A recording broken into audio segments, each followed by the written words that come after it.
The woman from the glass tower stood on my porch at dawn, rain dripping from her hair, a suitcase at her feet, and asked if my joke had been real. I stared at her, tailored blazer replaced by a worn sweater, sharp composure softened by red-rimmed eyes, and remembered the rainy night before, when I'd fixed her penthouse leak and joked she could crash at my place if her life ever felt too big. It had been a throwaway line, born from the sterile silence of her empty luxury apartment, but she had taken it as a promise. My name is Leo Carter. I tend to old houses in a town where the main street still has a hardware store and neighbors bring over casseroles when someone is hurting. I live in a cottage that belonged to my grandmother, peeling yellow siding, a porch swing that squeaks, a kitchen where the linoleum bubbles at the edges, but it is mine. No student loans, no mortgage, just the weight of memories and the quiet rhythm of fixing what breaks. I left university after a semester, realizing I learned better with my hands than in lecture halls. I fix leaky roofs for the elderly, rewire lamps for newlyweds, and haul junk for anyone who pays in cash or homemade cookies. It is honest work, and it keeps me from thinking too hard about the empty spaces, my mom in another state, my dad who left when I was a kid, the ex who said I lacked ambition and walked away. Most nights, I heat up frozen dinners and fall asleep to old movies, the silence of the cottage feeling like a safety blanket. That Wednesday night, the rain had come down in sheets. I was on my couch, halfway through a soda, when my phone rang. The caller ID read, Harborview Penthouse, a building where apartments cost more than I made in a year. I almost ignored it, but something in the steady ring made me answer.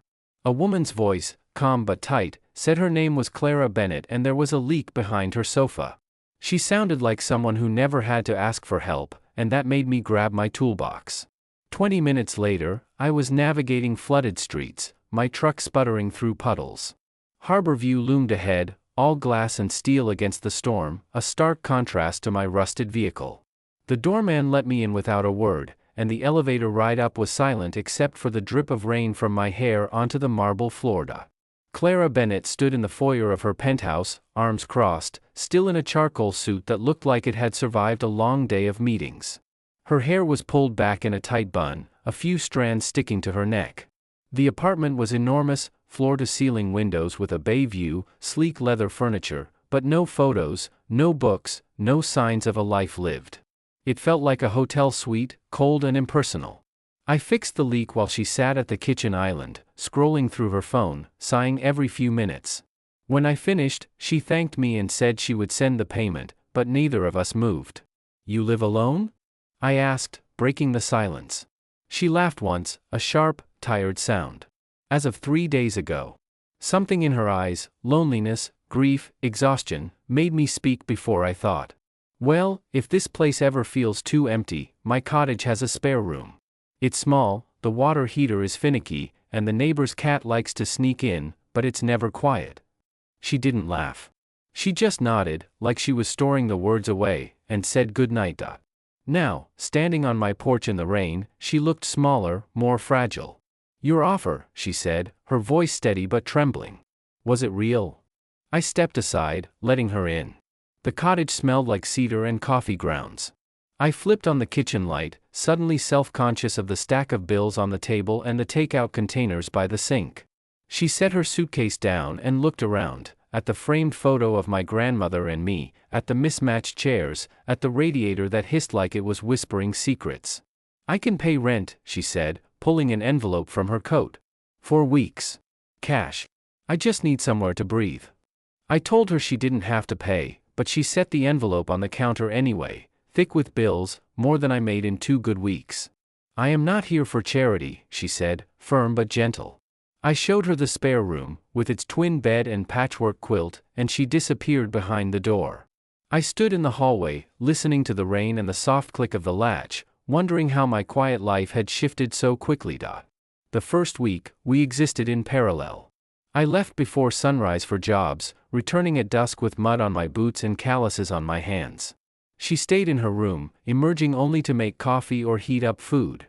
But small things changed. I would come home to find the sink scrubbed clean, the bills stacked neatly with a rubber band, the fridge stocked with milk and eggs and my favorite orange juice. Once, I found a plate of lasagna on the stove, covered in foil, no note, just food, warm and homemade. I caught glimpses of her through the cracked door, curled up with a book, hair loose, wearing one of my old flannel shirts that must have been in the dryer. She looked softer without the suit, less like a stranger and more like someone who belonged. We exchanged brief greetings, good morning, thanks for dinner, but nothing more. The silence was awkward at first, then comfortable, like we were both learning how to be around someone again. The second week, the silence broke. I came home to the smell of cinnamon and apples.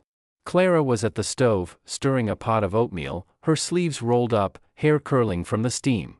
I made too much, she said without turning. We ate at the kitchen table, using the good plates my grandmother had saved for special occasions. We talked about small things, the weather, the neighbor's cat, the best way to fix a squeaky hinge. She laughed when I told her about the time I'd accidentally glued my fingers together, and I smiled when she said she'd never used a wrench before moving in. After dinner, she washed the dishes and I dried them. Our hands brushed over a plate, and neither of us pulled away. You hum when you work, she said, her voice soft. I felt my cheeks heat up. You sing in the shower, I replied. She froze, then laughed, a real, light sound. I haven't sung in years, she admitted. That night, I heard her through the wall, singing a song I recognized from my childhood, quiet and tentative. I lay on the couch, listening, like it was something precious I didn't want to break. By the third week, the cottage felt like a home. Clara fixed the squeaky porch swing, rewired the living room lamp, and even planted flowers in the window boxes. One evening, I found her on the floor with my toolbox open, hair tied back with one of my old bandanas, fixing a loose shelf. You didn't have to do that, I said. It was bugging me, she replied. I knelt beside her, watching her hands move, precise, confident, nothing like the woman who had stood in her penthouse a month before. Why did you really come here? I asked. She looked up, her eyes soft. Because you were kind without asking for anything in return, she said. You didn't care about my job or my apartment. You just saw me. I told her she could stay as long as she wanted. The envelope of cash stayed untouched on the counter. I moved from the couch to the guest room floor, then to the bed beside her, no pressure, no words, just the quiet comfort of being close. The cottage felt warmer, fuller, like it had been waiting for her. Then her phone rang.